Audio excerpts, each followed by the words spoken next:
আসসালামু আলাইকুম দর্শক বন্ধুরা, আজকে শৈশবের কিছু স্মৃতিচারণ আপনাদেরকে দেখাবো। আপনারা দেখলে হয়তো অনেকেই শৈশবের কথা মনে করতে পারে। এই যে এখানে দুইজন আছে, আহাত এবং জোনায়েদ, তাদের কাছ থেকে দেখবো আমরা শৈশবের কিছু স্মৃতি।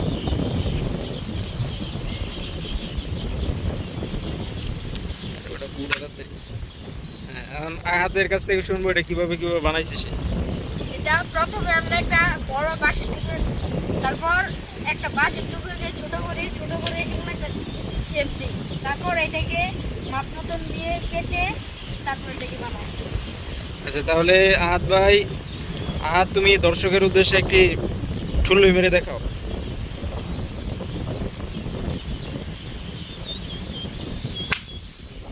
আরেকটা।